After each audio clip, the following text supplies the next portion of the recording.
PTN 24 ਦੇ ਦਰਸ਼ਕਾਂ ਨੂੰ ਮੇਰੀ ਪਿਆਰ ਭਰੀ ਸਤਿ ਸ੍ਰੀ ਅਕਾਲ। ਮੈਂ ਕੁਲਜੀਤ ਹਾਜ਼ਰ ਹਾਂ ਪ੍ਰੋਗਰਾਮ ਕਾਇਨਾਤ ਲੈ ਕੇ। ਕਾਇਨਾਤ ਸ਼ਬਦ ਹਰ ਵਾਰੀ ਰਿਪੀਟ ਕਰਦੀ ਹਾਂ, ਸ਼ਬਦ ਹੈ ਲੇਕਿਨ ਜਾਣਨਾ ਬੜਾ ਮੁਸ਼ਕਿਲ ਹੈ। ਮੈਨੂੰ ਯਾਦ ਆ ਰਹੀ ਹੈ ਗੁਰੂ ਗ੍ਰੰਥ ਸਾਹਿਬ ਜੀ ਦੀ ਇਹ ਪੰਕਤੀ, ਥਿਤ ਵਾਰ ਨਾ ਜੋਗੀ ਜਾਣੇ ਰੁੱਤ ਮਾਹ ਨਾ ਕੋਏ, ਜਾ ਕਰਤਾ ਸ੍ਰਿਸ਼ਟੀ ਕੋ ਸਾਜੇ ਆਪੇ ਜਾਣੇ ਸੋਏ। ਕਿ ਕਿਹੜੀ ਤਰੀਕ ਸੀ, ਕਿਹੜਾ ਦਿਨ ਸੀ, ਕਿਹੜੀ ਰੁੱਤ ਸੀ, ਕਿਹੜਾ ਮਹੀਨਾ ਸੀ ਜਦੋਂ ਸ੍ਰਿਸ਼ਟੀ ਸਾਜੀ ਗਈ, ਕੋਈ ਨਹੀਂ ਜਾਣਦਾ, ਜਾਣ ਵੀ ਨਹੀਂ ਸਕਦਾ, ਪਰ ਕੋਸ਼ਿਸ਼ ਹਰ ਕੋਈ ਕਰਦਾ ਹੈ। ਸਭਿਅਤਾ ਦਾ ਆਰੰਭ ਹੋਇਆ, ਮਾਨਵਤਾ ਦਾ ਆਰੰਭ ਹੋਇਆ ਤਾਂ ਮਨੁੱਖ ਨੇ ਆਪਣੇ ਆਸ-ਪਾਸ ਦੇਖਿਆ, ਹੈਰਾਨੀ ਹੋਈ ਕਿ ਉੱਪਰ ਸਿਤਾਰੇ ਕੀ ਨੇ, ਇਹ ਧਰਤੀ, ਇਹ ਪਾਣੀ, ਇਹ ਜਲ, ਇਹ ਵਨਸਪਤੀਆਂ ਕੀ ਨੇ। ਜਾਣਨ ਦੀ ਕੋਸ਼ਿਸ਼ ਉਦੋਂ ਦੀ ਸ਼ੁਰੂ ਹੋਈ, ਚੱਲੀ ਆ ਰਹੀ ਹੈ। ਔਰ ਇਸ ਜਾਣਨ ਦੀ ਕੋਸ਼ਿਸ਼ ਵਿੱਚੋਂ ਕਿੰਨੀ ਸਾਇੰਸਿਸ ਦੀਆਂ ਵਿਧਾਵਾਂ ਨਿਕਲੀਆਂ। ਕੈਮਿਸਟਰੀ ਬਣ ਗਈ, ਬਾਇਓਲੋਜੀ ਬਣ ਗਈ, ਜਿਓਲੋਜੀ ਬਣ ਗਈ, ਬੋਟਨੀ ਬਣ ਗਈ, ਔਰ ਪਤਾ ਨਹੀਂ ਕਿੰਨੀਆਂ ਕਿੰਨੀਆਂ ਵਿਧਾਵਾਂ ਔਰ ਕਿੰਨੀਆਂ ਐਜੂਕੇਸ਼ਨ ਦੇ ਸਿਸਟਮ ਡਿਵੈਲਪ ਹੋ ਗਏ, ਰਿਸਰਚਿਸ ਹੋਣ ਲੱਗ ਗਈਆਂ। ਹੁਣ ਸਵਾਲ ਇਹ ਹੈ ਕਿ ਧਰਤੀ ਦੇ ਹਰ ਪਦਾਰਥ ਦੇ ਉੱਤੇ ਇੱਕ ਸਾਇੰਸ ਹੈ, ਲੇਕਿਨ ਜਿਹੜੇ ਉੱਪਰ ਸਿਤਾਰੇ ਨੇ ਉਸ ਸਾਇੰਸ ਦਾ ਨਾਮ ਹੈ ਐਸਟਰੋਨੋਮੀ।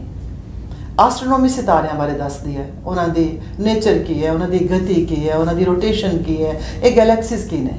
ਉਹਦਾ ਹੀ ਇੱਕ ਅਗਲਾ ਵਿਸ਼ਾ ਕਿ ਉਹ ਸਿਤਾਰਿਆਂ ਦਾ ਪ੍ਰਭਾਵ ਸਾਡੇ ਜੀਵਨ 'ਤੇ ਕਿਸ ਤਰ੍ਹਾਂ ਪੈਂਦਾ ਹੈ, ਔਰ ਪੈਂਦਾ ਕਿ ਨਹੀਂ ਪੈਂਦਾ। ਇਹ ਸਾਰੇ ਸਵਾਲ ਐਸਟਰੋਲੋਜੀ ਦਾ ਵਿਸ਼ਾ ਨੇ।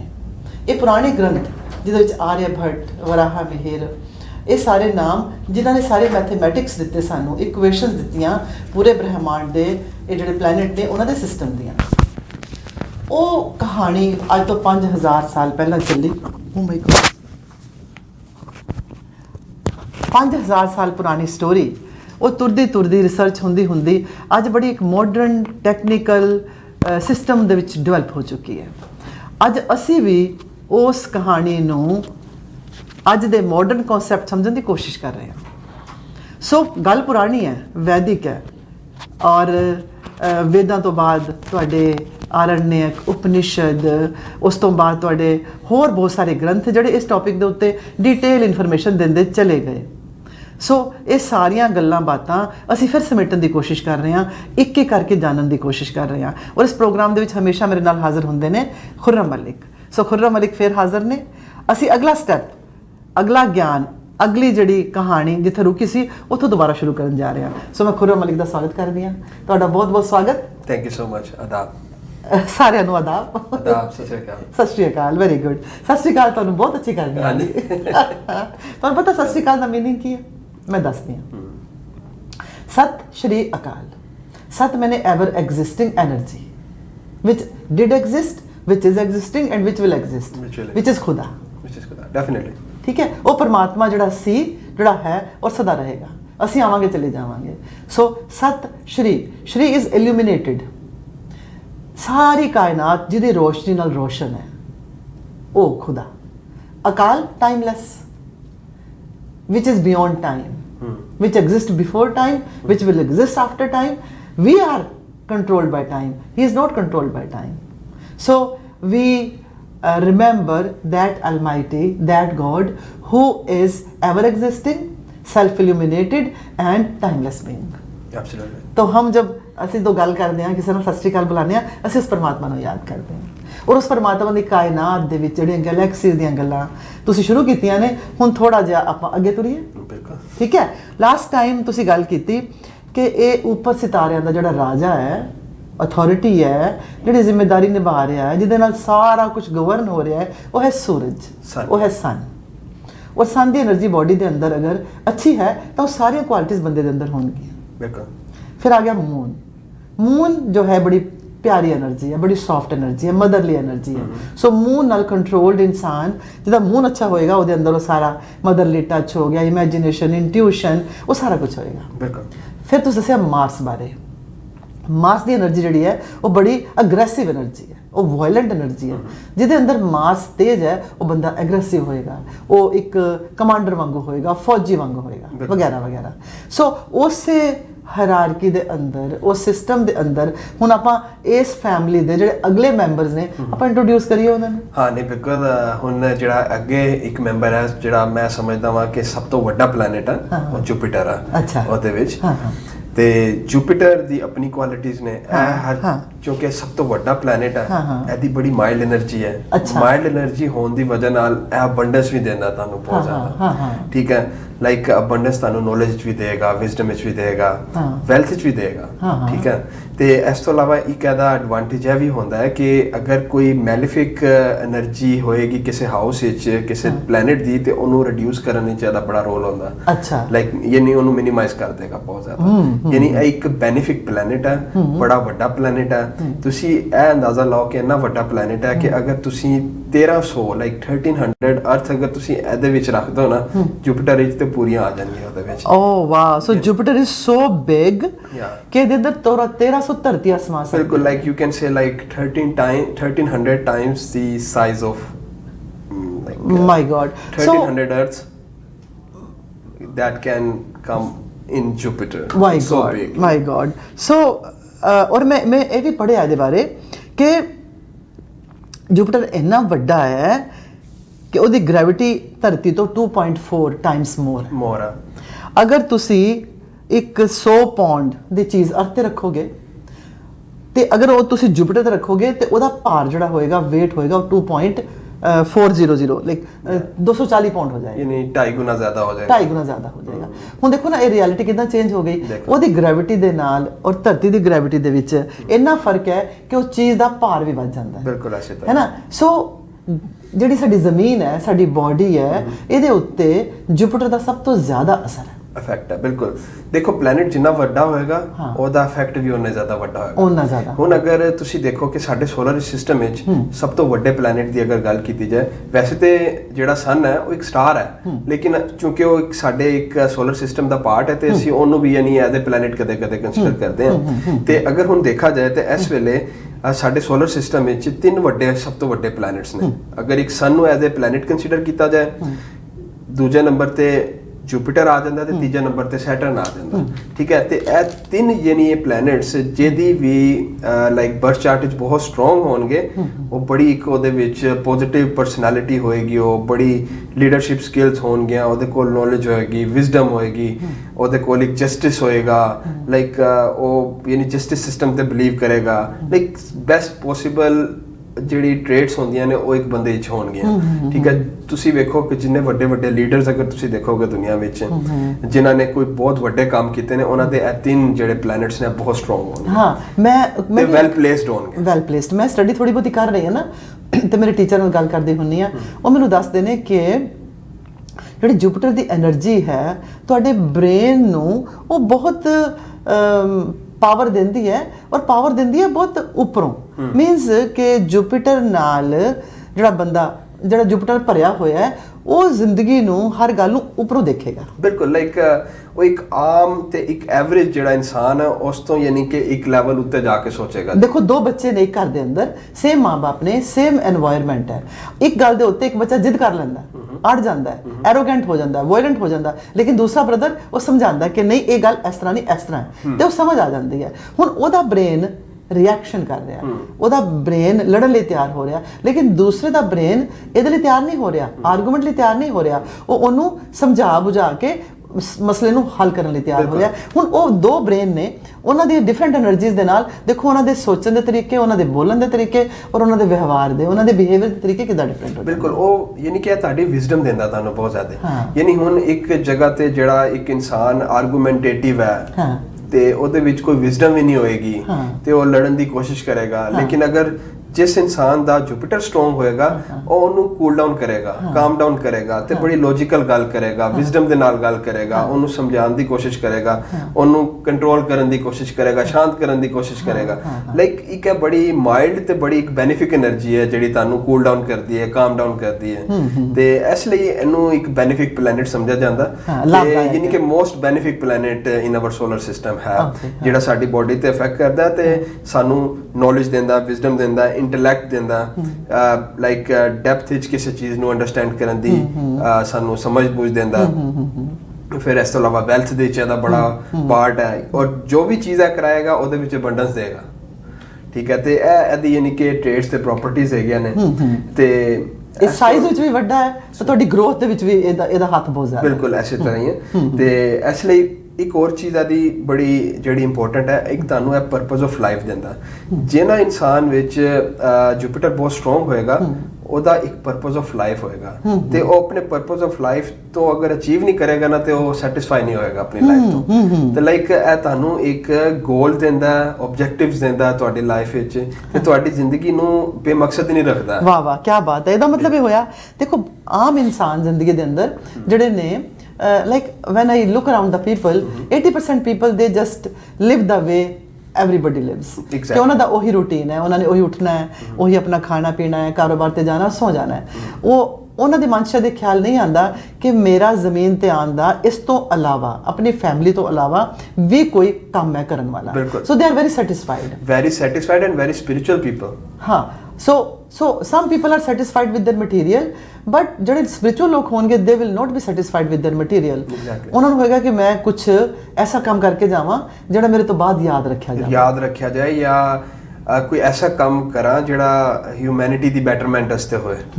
ਸੋ ਜੁਪੀਟਰ ਜਿਨ੍ਹਾਂ ਦੀ એનર્ਜੀ ਜਿਨ੍ਹਾਂ ਦੀ ਜ਼ਿਆਦਾ ਹੋਏਗੀ, ਉਹਨਾਂ ਦੇ ਮਨ ਦੇ ਅੰਦਰ ਆਪਣਾ ਜਿਹੜਾ ਲਾਈਫ ਹੈ ਉਹ ਸਿਰਫ ਘਰ ਤੱਕ ਮਹਦੂਦ ਨਹੀਂ ਹੋਏਗੀ, ਉਹ ਸਾਰੀ ਮੈਨੂੰ ਲੱਗਦਾ ਯੂਨੀਵਰਸ ਤੱਕ ਉਹਨਾਂ ਦੀ ਐਕਸਪੈਂਸ਼ਨ ਹੋ ਜਾਂਦੀ ਹੈ। ਤੇ ਬੜੇ ਯਾਨੀ ਕਿ ਨਾ ਤੁਸੀਂ ਇੱਕ ਹੋਰ ਚੀਜ਼ ਹੈ ਦੀ, ਜਿਹਦਾ ਜੁਪੀਟਰ ਸਟਰੋਂਗ ਹੋਏਗਾ, ਠੀਕ ਹੈ, ਬਰਥ ਚਾਰਟ ਵਿੱਚ, ਉਹ ਇਨਸਾਨ ਵੀ ਬੜਾ ਤੁਸੀਂ ਦੇਖੋਗੇ ਸੋਸ਼ਲ ਕਿਸਮ ਦਾ ਇਨਸਾਨ ਹੋਏਗਾ।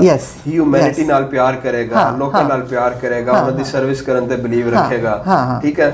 ਤੇ ਅਗਰ ਕੋਈ ਤੁਸੀਂ ਦੇਖੋਗੇ ਕਿ ਅਗਰ ਕਦੇ ਕੋਈ ਬੰਦਾ ਬਿਮਾਰ ਹੈ, ਕੋਈ ਬੰਦਾ ਮੁਸੀਬਤ ਵਿੱਚ ਹੈ, ਕੋਈ ਪਰੇਸ਼ਾਨੀ 'ਚ ਹੈ, ਤੇ ਇਸ ਤਰ੍ਹਾਂ ਦੇ ਲੋਕ ਅੱਗੇ ਵੱਧ ਕੇ ਉਹਨੂੰ ਯਾਨੀ ਕਿ ਹੈਲਪ ਕਰਨ ਦੀ ਕੋਸ਼ਿਸ਼ ਕਰਨਗੇ, ਕਰਨਗੇ, ਉਹ ਸੇਵਾ ਕਰਨਗੇ, ਉਹ ਖਿਦਮਤ ਕਰਨਗੇ। ਬਿਲਕੁਲ ਐਸੇ ਤਰ੍ਹਾਂ ਹੀ ਹੈ। ਤੇ ਇਹ ਤੇ ਹੋ ਗਈ ਇਹਦੀ ਪੋਜ਼ਿਟਿਵ ਐਸਪੈਕਟਸ ਹੋ ਗਏ, ਠੀਕ ਹੈ ਨਾ। ਲੇਕਿਨ ਇਹ ਵੀ ਹੁੰਦਾ ਹੈ ਕਿ ਅਗਰ ਵੈਲ ਪਲੇਸ ਨਹੀਂ ਹੈ ਜੁਪੀਟਰ ਕਿਸੇ ਜਗ੍ਹਾ ਤੇ, ਅਗਰ ਤੁਹਾਡੇ ਬੋਡੀ ਦੇ ਅੰਦਰ ਉਹਦੀ ਜੁਪੀਟਰ ਦੀ એનર્ਜੀ ਘੱਟ ਹੈ ਜਾਂ ਰੋਂਗਲੀ ਕਿਸੇ ਗਲਤ ਥਾਂ ਤੇ ਉਹਦੀ ਪਲੇਸਮੈਂਟ ਹੈ। ਦੇਖੋ ਨਾ, ਮੈਂ ਜਿਸ ਤਰ੍ਹਾਂ ਮੈਂ ਮਜ਼ੀਦ ਅੱਗੇ ਐਕਸਪਲੇਨ ਕਰਾਂਗਾ, 12 ਹਾਊਸਿਸ ਹੁੰਦੇ ਨੇ ਤੇ ਉਹਨਾਂ ਵਿੱਚ ਕੁਝ ਬੈਡ ਹਾਊਸਿਸ ਕੰਸੀਡਰ ਕੀਤੇ ਜਾਂਦੇ ਨੇ, ਤੇ ਅਗਰ ਜੁਪੀਟਰ ਹੈ ਉਹ ਅਗਰ ਕਿਸੇ ਬੈਡ ਹਾਊਸ ਵਿੱਚ ਚਲਾ ਜਾਂਦਾ ਤੇ ਫਿਰ ਯਾਨੀ ਕਿ ਇਹਦੇ ਇਫੈਕਟਸ ਥੋੜੇ ਘੱਟ ਹੋ ਜਾਂਦੇ ਨੇ। ਬੈਡ ਹਾਊਸ ਬਾਰੇ ਦੱਸੋ। ਯਾਨੀ ਬੈਡ ਹਾਊਸਿਸ ਹੁੰਦੇ ਨੇ 6, 8 ਤੇ 12 ਹੁੰਦੇ ਨੇ ਹਾਊਸਿਸ ਵਗੈਰਾ। ਹੁਣ ਜਿਸ ਤਰ੍ਹਾਂ 6th ਹਾਊਸ ਹੈ ਉਹ ਐਨੀਮੀ ਦਾ ਵੀ ਘਰ ਹੈ, ਉਹ ਇਸ ਤੋਂ ਇਲਾਵਾ ਯਾਨੀ ਕੋਈ ਡਿਜ਼ੀਜ਼ ਦੇ ਰਿਲੇਟਡ ਵੀ ਘਰ ਹੈ, ਮੇਨ ਇਹ ਚੀਜ਼ਾਂ ਹੈ।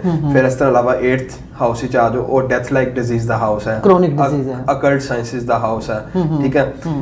ਫਿਰ ਐਸੇ ਤਰ੍ਹਾਂ ਅਗਰ ਤੁਸੀਂ 12th ਹਾਊਸ ਤੇ ਆ ਜਾਓ ਤੇ 12th ਹਾਊਸ ਤੁਹਾਡਾ ਲੋਸਿਸ ਦਾ, ਐਕਸਪੈਂਡੀਚਰਸ ਦਾ, ਠੀਕ ਹੈ ਨਾ। ਤੇ ਲਾਈਕ ਅਗਰ ਇੱਥੇ ਹੈ ਉਹ ਜੁਪੀਟਰ, ਤੇ ਉਹ ਆਪਣੇ ਬੈਸਟ ਰਿਜ਼ਲਟ ਨਹੀਂ ਤੁਹਾਨੂੰ ਦੇ ਪਾਏਗਾ। ਹਾਂ, ਆਈ ਅੰਡਰਸਟੈਂਡ ਕਿ ਤੁਹਾਡੇ ਕੋਲ ਤਾਕਤ ਹੈ, ਲੇਕਿਨ ਅਗਰ ਤੁਸੀਂ ਆਪਣੇ ਘਰ ਵਿੱਚ ਹੀ ਨਹੀਂ ਹੋ, ਤੁਸੀਂ ਕਿਸੇ ਐਸੀ ਥਾਂ ਤੇ ਹੋ ਜਿੱਥੇ ਤੁਸੀਂ ਬੈਸਟ ਪਰਫਾਰਮ ਨਹੀਂ ਕਰ ਸਕਦੇ। ਸੋ what I understand, he has that power but he cannot perform well in that area।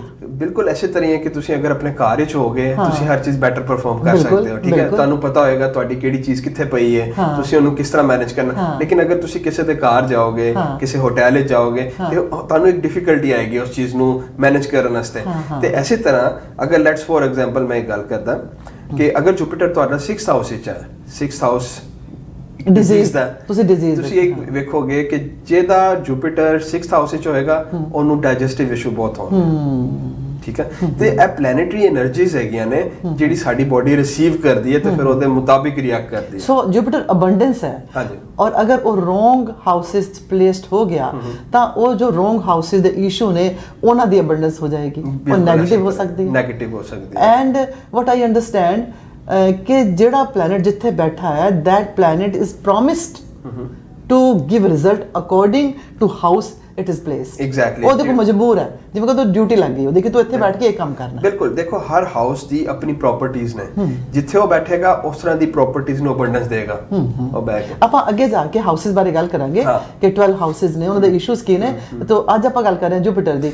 So Jupiter ਅਬੰਡੈਂਸ ਹੈ, ਜੁਪੀਟਰ ਆਪਟਿਮਿਜ਼ਮ ਹੈ, ਜੁਪੀਟਰ ਗਰੋਥ ਹੈ, ਜੁਪੀਟਰ ਕੌਨਫੀਡੈਂਸ ਹੈ, ਵਿਜ਼ਡਮ ਹੈ, ਨੌਲੇਜ ਹੈ, ਹਾਇਰ ਅੰਡਰਸਟੈਂਡਿੰਗ ਹੈ, ਐਂਡ ਜੁਪੀਟਰ ਟੀਚਰ ਹੈ, ਗੁਰੂ ਹੈ, ਠੀਕ ਹੈ। ਔਰ ਜਿਹੜੇ ਸਾਡੇ ਵੱਡੇ ਹੁੰਦੇ ਨੇ, ਰਿਸਪੈਕਟਡ ਹੁੰਦੇ ਨੇ, ਵੱਡੇ ਭਰਾ ਹੋ ਗਏ, ਸਾਡੇ ਵੱਡੇ ਬਜ਼ੁਰਗ ਹੋ ਗਏ, ਉਹ ਸਾਰੇ ਉਸ ਕੈਟਾਗਰੀ 'ਚ ਆ ਜਾਂਦੇ ਨੇ, ਹੈ ਨਾ। ਸੋ ਔਰ ਤੁਸੀਂ ਦੇਖੋਗੇ ਜਿਹੜੇ ਸਾਡੇ ਵੱਡੇ ਹੁੰਦੇ ਨੇ ਉਹ ਕਿੱਦਾਂ ਗੱਲ ਕਰਦੇ ਨੇ, ਪਰਿਵਾਰ ਨੂੰ ਇਕੱਠਾ ਬਿਠਾ ਕੇ ਅੱਛੀ ਤਰ੍ਹਾਂ ਉਹਨਾਂ ਨੂੰ ਮਤਲਬ ਕਰਦੇ ਨੇ, ਹੈ ਨਾ। ਭਾਵੇਂ 4 ਭੈਣ ਭਰਾ ਲੜੇ ਹੋਣ ਔਰ ਇੱਕ ਜਿਹੜਾ ਸਿਆਣਾ ਵਿੱਚ ਭਰਾ ਹੋਏਗਾ ਉਹ ਸਾਰਿਆਂ ਨੂੰ ਕਹੇ ਜੱਫੀ ਪਾਓ, ਚੱਲ ਹੋ ਗਿਆ, ਗੱਲ ਖਤਮ ਕਰ, ਹੈ ਨਾ। ਸੋ ਜੁਪੀਟਰ એનર્ਜੀ ਲਾਈਕ ਦੈਟ। ਔਰ ਮੈਂ ਸੋਚ ਰਹੀ ਸੀ, ਜੇ ਤੁਸੀਂ ਗੱਲ ਕਰਦੇ ਸੀਗੇ, ਮੈਂ ਕਿਹਾ ਵੀ ਜਿਸ ਤਰ੍ਹਾਂ ਹੁੰਦਾ ਨਾ ਕਿ ਆਪਣੇ ਕੋਲ ਸਾਰੇ ਨਟਸ ਨੇ, ਆਪਣੇ ਕੋਲ ਬਦਾਮ ਹੈ, ਅਖਰੋਟ ਹੈ, ਕਾਜੂ ਨੇ, ਕਿਸ਼ਮਿਸ਼ ਹੈ, ਉਹ ਸਾਰੇ ਅਲੱਗ-ਅਲੱਗ ਪਏ ਨੇ।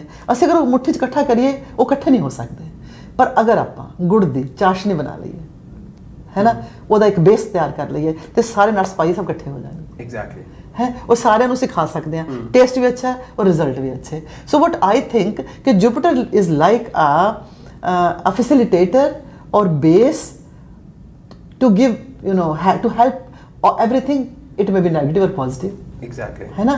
सो ਇਹ ਬੜੀ ਪਿਆਰੀ એનર્ਜੀ ਹੈ ਔਰ ਸਾਡੀ ਬਾਡੀ ਦੇ ਅੰਦਰ ਅਗਰ એનર્ਜੀ ਘੱਟ ਹੈ ਤਾਂ ਉਹਦੇ ਤੁਸੀਂ ਦੱਸਿਆ ਕਿ ਸਾਨੂੰ ਪ੍ਰੋਬਲਮ ਆ ਜਾਂਦੀ ਹੈ। ਪ੍ਰੋਬਲਮਸ ਹੋਏ ਤੇ ਨੈਗੇਟਿਵ ਇਫੈਕਟਸ ਬਾਡੀ ਬਾਰੇ ਦੱਸੋਗੇ ਕਿ ਇੱਕ ਬਾਡੀ ਦੇ ਅੰਦਰ ਕਿੱਥੇ ਕਿੱਥੇ ਫਿਰ ਗਵਰਨ ਕਰਦਾ ਹੈ? ਇਹ ਬਾਡੀ 'ਚ ਜਿਹੜਾ ਗਵਰਨ ਕਰਦਾ ਉਹ ਲਿਵਰ ਤੇ ਕਰਦਾ ਗਵਰਨ, ਠੀਕ ਹੈ। ਫਿਰ ਇਸ ਤੋਂ ਇਲਾਵਾ ਤੁਹਾਡੇ ਡਾਈਜੈਸਟਿਵ ਸਿਸਟਮ ਤੇ ਗਵਰਨ ਕਰਦਾ ਤੇ ਲਾਰਜ ਇੰਟੈਸਟਾਈਨ ਤੇ ਵੀ ਕਰਦਾ। ਥੋੜਾ ਡਾਈਜੈਸਟ ਨਹੀਂ ਹੋਗਾ। ਐਗਜ਼ੈਕਟਲੀ, ਤੇ ਮੈਂ ਤੁਹਾਨੂੰ ਜਿਸ ਤਰ੍ਹਾਂ ਪਹਿਲੇ ਦੱਸਿਆ ਸੀ ਅਗਰ 6th ਹਾਊਸ 'ਚ ਚਲਾ ਜਾਏ ਜਿਹੜਾ ਡਿਜ਼ੀਜ਼ ਦਾ ਘਰ ਹੈ ਤੇ ਉੱਥੇ ਜਾ ਕੇ ਫਿਰ ਡਾਈਜੈਸਟਿਵ ਇਸ਼ੂਜ਼ ਦਿੰਦਾ ਬਹੁਤ ਜ਼ਿਆਦਾ। ਔਰ ਅਗਰ 8 ਚਲਾ ਗਿਆ ਤਾਂ ਡਾਈਜੈਸਟਿਵ ਇਸ਼ੂਜ਼ ਕ੍ਰੋਨਿਕ ਹੋਣਗੇ, ਕ੍ਰੋਨਿਕ ਹੋ ਸਕਦਾ। ਔਰ ਅਗਰ 12 ਚਲਾ ਗਿਆ ਤਾਂ ਡਾਈਜੈਸਟਿਵ ਇਸ਼ੂਜ਼ ਜਿਹੜੇ ਉਹ ਮਾਈ ਗॉड, ਅੱਛਾ, ਉਹ ਫਿਰ ਜ਼ਿਆਦਾ ਤੁਹਾਨੂੰ ਅੱਗੇ ਹਸਪਤਾਲ ਦਾਖਲ ਹੋਣਾ ਪੈ ਸਕਦਾ। ਕਮਾਲ ਦੀ ਗੱਲ ਹੈ। ਦੇਖੋ ਉਹ એનર્ਜੀਜ਼ ਨੇ, ਪਰ ਉਹ એનર્ਜੀਜ਼ ਕਿਸ ਤਰ੍ਹਾਂ ਬਿਹੇਵ ਕਰ ਰਹੀਆਂ ਉਹ ਸਾਰੇ ਸਾਹਮਣੇ ਸੀਨ ਬਣਦੇ ਚਲੇ ਜਾਂਦੇ ਨੇ। ਮੈਂ ਕਈ ਵਾਰੀ ਸੋਚਦੀ ਹੁੰਦੀ ਹਾਂ ਕਿ ਕਿਉਂਕਿ ਮੇਰਾ ਮਾਈਂਡ ਇੱਕ ਟੀਚਰ ਦਾ ਮਾਈਂਡ ਹੈ, ਕਲਚਰ ਦਾ ਮਾਈਂਡ ਵੀ ਹੈ, ਔਰ ਜਿਹੜੀਆਂ ਕਿਤਾਬਾਂ ਨੇ ਲਿਖੀਆਂ ਗਈਆਂ ਉਹ ਐਵੇਂ ਤਾਂ ਲਿਖੀਆਂ ਨਹੀਂ ਗਈਆਂ, ਏਡੇ ਏਡੇ ਗ੍ਰੰਥ ਨੇ। ਰਾਮਾਨੁਜ ਮੈਡੀਟੇਸ਼ਨ ਦੇ ਵਿੱਚ ਜਾ ਕੇ ਉਹ ਇਹ ਸਾਰੇ ਪਲੈਨਟਸ ਦੀ ਦੂਰੀਆਂ, ਧਰਤੀ ਦੇ ਨਾਲ ਕੀ ਹਿਸਾਬ ਕਿਤਾਬ ਦੀਆਂ ਇਕੁਏਸ਼ਨ ਜ਼ਮੀਨ ਤੇ ਲਿਖ ਰਿਹਾ, ਹੁਣ ਵੀ ਲਿਖੀਆਂ ਹੋਈਆਂ ਨੇ, ਔਰ ਅਜੇ ਤੱਕ ਉਹ ਇਕੁਏਸ਼ਨਸ ਦੇ ਪੂਰੇ ਮੀਨਿੰਗ ਨਹੀਂ ਕੱਢੇ ਗਏ, ਅਜੇ ਤੱਕ ਵੀ ਉਹਦੇ ਤੇ ਰਿਸਰਚ ਚੱਲ ਰਹੀ ਹੈ। ਸੋ ਆਮ ਬੰਦਾ ਮੇਰੇ ਵਰਗਾ ਜੇ ਪੁੱਛੋ ਤੇ ਉਹ ਕਹੇਗਾ ਕਿ ਮੈਂ ਕਿੱਦਾਂ ਮੰਨਾਂ ਇਹ ਗੱਲ ਨੂੰ, ਬਿਕਾਜ਼ ਕਿ ਇਹ ਜਿਹੜੇ ਪਲੈਨਟ ਨੇ ਕਿ ਰੀਅਲੀ ਸਾਡੇ ਬ੍ਰੇਨ ਤੇ ਇਫੈਕਟ ਕਰਦੇ ਨੇ, ਸਾਡੇ ਬਿਹੇਵੀਅਰ ਤੇ ਇਫੈਕਟ ਕਰਦੇ ਨੇ। ਕਿਸ ਤਰ੍ਹਾਂ ਕਰਦੇ ਨੇ? ਇੱਕ ਤਾਂ they are rotating their own axis and then they are orbiting around the sun, million miles away from the earth, in the galaxy we can't even see them। ਅਸੀਂ ਕਿੱਦਾਂ ਸੋਚੀਏ ਕਿ ਉਹ ਪਲੈਨਟ ਇੰਨੀ ਦੂਰ ਘੁੰਮਦੇ ਹੋਏ ਸਾਡੇ ਤੇ ਅਸਰ ਕਰ ਰਹੇ ਨੇ, ਹੈ ਨਾ। ਪਰ ਮੈਂ ਅੰਡਰਸਟੈਂਡ ਇਸ ਗੱਲ ਨੂੰ ਇੱਦਾਂ ਕਰਦੀ ਹਾਂ ਕਿ ਉਹ ਇੱਕ ਪਰਿਵਾਰ ਹੈ। ਸਾਡੇ ਪਿਤਾ ਜੀ ਭਾਵੇਂ ਕੈਨੇਡਾ ਬੈਠੇ ਹੋਏ ਨੇ, ਮੈਂ ਭਾਵੇਂ ਇੰਡੀਆ, ਉਹਨਾਂ ਨੇ ਉੱਥੋਂ ਸਾਨੂੰ ਵੈਸਟਰਨ ਯੂਨੀਅਨ ਨਾਲ ਪੈਸੇ ਭੇਜਨੇ ਸਾਨੂੰ ਤਾਂ ਮਿਲ ਜਾਣੇ, ਉਹਨਾਂ ਟੈਲੀਫੋਨ ਤੇ ਗੱਲ ਕਰਨੀ ਹੈ, ਮੈਂ ਉਦਾਸ ਹਾਂ, ਉਹਨਾਂ ਨੇ ਹੌਸਲੇ ਦੀ ਗੱਲ ਕਰਨੀ, ਮੈਂ ਖੜੇ ਹੋ ਜਾਣਾ ਹੈ, ਠੀਕ ਹੈ। ਇਸ ਤਰ੍ਹਾਂ ਹੀ ਸਾਡੇ ਨਜ਼ਦੀਕ ਆਸ-ਪਾਸ ਦੋਸਤ ਮਿੱਤਰ ਸਾਰੇ, ਉਹ ਸਾਰੇ ਭਾਵੇਂ ਇੰਨੀ ਦੂਰ ਨੇ, ਇੱਧਰ ਨੇ, ਸਾਡੇ ਨਾਲ ਕਨੈਕਟ ਕਰਦੇ ਨੇ, ਸਾਨੂੰ ਡਿਫਰੈਂਟ એનર્ਜੀਜ਼। ਦੇਖੋ ਇਨਸਾਨ ਜਿਹੜਾ ਬਣਿਆ ਇੱਕ ਪੂਰਾ ਮੈਟਰ ਹੈ, ਠੀਕ ਹੈ ਨਾ। ਉਹ ਵੀ ਸਾਡੀ ਜਿਹੜੀ ਐਗਜ਼ਿਸਟੈਂਸ ਹੈ ਉਹ ਬੇਸ ਕਰਦੀ ਹੈ ਐਟਮ ਤੇ, ਠੀਕ ਹੈ ਨਾ। ਤੇ ਸਾਰੀ ਦੁਨੀਆ ਕਿਸ ਚੀਜ਼ ਤੋਂ ਬਣੀ? ਉਹ ਵੀ ਐਟਮ ਤੇ ਬਣੀ ਹੈ। ਸਾਰੀ ਯੂਨੀਵਰਸ ਐਟਮ ਤੋਂ ਮਿਲ ਕੇ ਬਣੀ ਹੈ। ਤੇ ਇਹ ਐਟਮ ਦੀ એનર્ਜੀ ਜਿਹੜੀਆਂ ਹੈਗੀਆਂ ਨੇ ਆਪਸ ਵਿੱਚ ਇੰਟਰੈਕਟ ਕਰਦੀਆਂ ਨੇ, ਠੀਕ ਹੈ ਨਾ। ਤੇ ਭਾਵੇਂ ਪਲੈਨਟਸ ਜਿੰਨੇ ਮਰਜ਼ੀ ਦੂਰ ਨੇ, ਠੀਕ ਹੈ, ਉਹਨਾਂ ਦੇ ਇਫੈਕਟਸ ਦੂਰ ਹੋਣ ਦੀ ਵਜ੍ਹਾ ਨਾਲ ਥੋੜੇ ਘੱਟ ਹੋ ਸਕਦੇ ਨੇ, ਲੇਕਿਨ ਚੂੰਕਿ ਇੱਕ ਬਹੁਤ ਵੱਡੇ ਪਲੈਨਟਸ ਨੇ ਲਾਈਕ ਜੁਪੀਟਰ, ਲਾਈਕ ਸੈਟਰਨ, ਤੇ ਇੰਨੀ ਦੂਰ ਵੀ ਨਹੀਂ ਨੇ, ਠੀਕ ਹੈ। ਸਾਡੇ ਸੋਲਰ ਸਿਸਟਮ ਦੇ ਹਿਸਾਬ ਨਾਲ ਦੇਖਿਆ ਜਾਏ ਤਾਂ ਸਾਡੇ ਹਿਸਾਬ ਨਾਲ ਸਾਡੇ ਦੂਰ ਨੇ, ਪਰ ਜਿਹੜੇ ਤੁਸੀਂ ਦੱਸਿਆ ਨਾ ਕਿ ਸਪੀਡ ਆਫ ਲਾਈਟ ਜਿਹੜੇ ਉਹਦੇ એનર્ਜੀਜ਼ ਆ ਰਹੀਆਂ ਨੇ, ਉਹ ਤਾਂ ਸਪੀਡ ਆਫ ਲਾਈਟ ਜਾਂ maybe more than speed of light ਆ ਰਹੀਆਂ ਹੋਣਗੀਆਂ। ਆਪਾਂ ਕਿਹੜਾ ਸਾਰਾ ਕੁਝ ਜਾਣ ਸਕੇ ਆ। ਸੋ ਉਹਨਾਂ ਦਾ ਜਿਹੜਾ ਆਣਾ, ਸਾਡੇ ਦਖਲ ਹੋਣਾ, ਉਹ ਹੋ ਸਕਦਾ ਐਦਾਂ ਇਨਸਟੈਂਟ ਹੁੰਦਾ। ਬਿਲਕੁਲ ਬਿਲਕੁਲ। ਤੇ ਦੇਖੋ ਨਾ, ਜਿਸ ਤਰ੍ਹਾਂ ਸਾਡਾ DNA ਹੈ, ਉਹਨੂੰ ਜਿਹੜੀ એનર્ਜੀ ਮਿਲਦੀ ਹੈ ਉਹ ਸਨ ਦੀ એનર્ਜੀ ਨਾਲ ਮਿਲਦੀ ਹੈ, ਠੀਕ ਹੈ ਨਾ। ਤੇ ਉਹਦੀ એનર્ਜੀ ਆ ਰਹੀ ਹੈ। ਇਸੇ ਤਰ੍ਹਾਂ ਦੂਸਰੇ ਵੀ ਪਲੈਨਟਸ ਨੇ ਜਿਨ੍ਹਾਂ ਦੀ એનર્ਜੀ ਸਾਡੇ ਬੋਡੀ 'ਚ ਆਉਂਦੀ ਹੈ, ਤੇ ਲਾਈਕ ਉਹ ਯਾਨੀ ਕਿ એનર્ਜੀ ਦੀ ਫਾਰਮ ਵਿੱਚ ਆਉਂਦੀ ਹੈ, ਲੇਕਿਨ ਸਾਡੇ ਐਟਮਸ ਜਿਹੜੇ ਨੇ ਬੋਡੀ ਦੇ, ਸਾਡੇ ਸੈੱਲ ਜਿਹੜੇ ਨੇ, ਉਹ ਉਸ એનર્ਜੀ ਦੇ ਮੁਤਾਬਿਕ ਰਿਐਕਟ ਕਰਦੇ ਨੇ ਫਿਰ ਜਿਹੜਾ, ਠੀਕ ਹੈ ਨਾ। ਤੁਸੀਂ ਹੁਣ ਦੇਖੋ ਕਿ ਜਿਹੜਾ ਪਲੈਨਟ ਹੋਏਗਾ ਉਹ ਜਿਹੜੇ ਬੋਡੀ ਪਾਰਟ ਤੇ ਰੂਲ ਕਰੇਗਾ, ਉਸ ਬੋਡੀ ਪਾਰਟ ਨੂੰ ਜਾਂ ਉਹ ਬਹੁਤ ਅੱਛਾ ਕਰ ਦੇਗਾ ਜਾਂ ਖਰਾਬ ਕਰ ਦੇਗਾ। ਅਗਰ ਵੈਲ ਪਲੇਸਡ ਹੈ, ਅਗਰ ਉਹਦੀ એનર્ਜੀ ਬਰਾਬਰ ਹੈ ਬੋਡੀ ਦੇ ਅੰਦਰ, ਤਾਂ ਉਹ ਅੱਛਾ परफॉर्म करेगा। अगर एनर्जी घट है तो वो परफॉर्म नहीं कर पाएगा। आप देखो ना, आप मान लो शिकंजवी बनाने हैं, ठीक है, वो प्रोपोर्शन है नींबू का, चीनी का, पानी का, और भी हल्का जिहा नमक पा लीदा। अगर आप चीनी इन्नी ज़्यादा पाती कि साडे तो पीती नहीं जा रही, या नींबू घट रह गया तो शिकंजवी का टेस्ट नहीं आया। सो कुछ भी बनाओ, रोटी बनाओ, पिज़्ज़ा बनाओ, तुसी सब्जी बनाओ, ਉਹਦੇ ਚ ਨਮਕ, ਮਿਰਚ, ਮਸਾਲੇ, ਹਰ ਚੀਜ਼ ਇੱਕ ਪ੍ਰੋਪੋਰਸ਼ਨ ਚ ਹੁੰਦੀ, ਪ੍ਰੋਪੋਰਸ਼ਨ ਵਿੱਚ ਹੋਏਗੀ, ਹੈ ਨਾ। ਅਗਰ ਉਹ ਘੱਟ ਹੈ ਤਾਂ ਵੀ ਥੋੜਾ ਜਿਹਾ ਕੁਝ ਕਮੀ ਲੱਗੇਗੀ, ਅਗਰ ਬਹੁਤ ਜ਼ਿਆਦਾ ਹੈ ਤਾਂ ਵੀ ਪ੍ਰੋਬਲਮ ਆਏਗੀ। ਸੋ ਮੈਨੂੰ ਨਾ ਇਹ ਗੱਲਾਂ ਏਦਾਂ ਸਮਝ ਆਉਂਦੀਆਂ ਘਰੇਲੂ ਗੱਲਾਂ ਦੇ ਨਾਲ। ਸੋ if you have that energy in balance, ਤਾਂ ਫੰਕਸ਼ਨਸ ਆਰ ਬੈਲੈਂਸਡ। ਔਰ ਅਗਰ ਉਹ એનર્ਜੀ ਘੱਟ ਜਾਂ ਵੱਧ ਹੈ ਤਾਂ ਫੰਕਸ਼ਨ ਜਿਹੜੇ ਨੇ ਅਫੈਕਟ ਹੋਣਗੇ ਡੈਫੀਨਿਟਲੀ। ਤਾਂ ਮਾਈਂਡ ਦੇ ਉੱਤੇ ਵੀ ਅਫੈਕਟ ਕਰਦਾ ਹੋਏਗਾ। ਅਗਰ ਇਹ ਨੈਗੇਟਿਵ ਹੈ, ਅਗਰ ਇਹ ਵਿਜ਼ਡਮ ਦਿੰਦਾ ਹੈ, ਬੈਲੈਂਸ ਦਿੰਦਾ ਹੈ, ਅਗਰ ਇਹ ਘੱਟ ਹੋਏਗਾ ਤਾਂ ਮੈਨੂੰ ਲੱਗਦਾ ਫਿਰ ਵਿਜ਼ਡਮ ਘੱਟ ਜਾਂਦੀ ਹੋਏਗੀ। ਵਿਜ਼ਡਮ ਵੀ ਘੱਟ ਹੁੰਦੀ ਹੈ, ਐਰੋਗੈਂਸ ਬਣਾ ਦਿੰਦਾ ਇਨਸਾਨ ਨੂੰ ਬਹੁਤ ਜ਼ਿਆਦਾ। ਅੱਛਾ, ਈਗੋ ਬਣਾ ਦਿੰਦਾ। ਹਾਂਜੀ, ਡਿਪਰੈਸ਼ਨ ਵਿੱਚ ਲੈ ਕੇ ਜਾ ਸਕਦਾ ਹੈ ਇਨਸਾਨ ਨੂੰ। ਫਿਰ ਇਸ ਤੋਂ ਇਲਾਵਾ ਯਾਨੀ ਪੈਸਿਮਿਸਟ ਕਰ ਦਿੰਦਾ ਬੰਦੇ ਨੂੰ, ਲਾਈਕ ਹੋਪਫੁਲ ਨਹੀਂ ਰਹਿੰਦਾ ਉਹ ਬੰਦਾ, ਬੜਾ ਯਾਨੀ ਹੋਪਲੈਸ ਕੰਡੀਸ਼ਨ ਵਿੱਚ ਰਹਿੰਦਾ ਹਰ ਵੇਲੇ। ਇਹ ਲਾਈਕ ਇਸ ਤਰ੍ਹਾਂ ਦੀ ਚੀਜ਼ਾਂ ਨੇ, ਇਹ ਦੇ ਨੈਗੇਟਿਵ ਇਫੈਕਟ ਨੇ। ਜਿੱਥੇ ਅਗਰ ਇਹਦੇ ਪੋਜ਼ਿਟਿਵ ਇਫੈਕਟ ਨੇ ਉੱਥੇ ਨੈਗੇਟਿਵ ਇਫੈਕਟ ਵੀ ਹੈਗੇ ਨੇ, ਅਗਰ ਵੈਲ ਪਲੇਸਡ ਨਾ ਹੋਏ ਤੇ। ਓ ਮਾਈ ਗॉड। ਸੋ ਪਲੈਨਟ ਦੀ એનર્ਜੀ ਦਾ ਇੱਕ ਬੈਲੈਂਸ ਹੋਣਾ ਜ਼ਰੂਰੀ ਹੈ, ਜਿਹਨੂੰ ਮੇਰੇ ਕੋਲ ਡਿਗਰੀ ਕਿਹਾ ਜਾਂਦਾ। ਡਿਗਰੀਜ਼ ਹੁੰਦੀਆਂ ਬਿਲਕੁਲ, ਤੇ ਬੈਸਟ ਡਿਗਰੀਜ਼ ਜਿਸ ਤਰ੍ਹਾਂ ਪਹਿਲੇ ਮੈਂ ਪ੍ਰੋਗਰਾਮ ਵਿੱਚ ਕਹਿ ਚੁੱਕਿਆ ਕਿ ਬੈਸਟ ਡਿਗਰੀਜ਼ ਹੁੰਦੀਆਂ 12 ਤੋਂ 18 ਡਿਗਰੀ।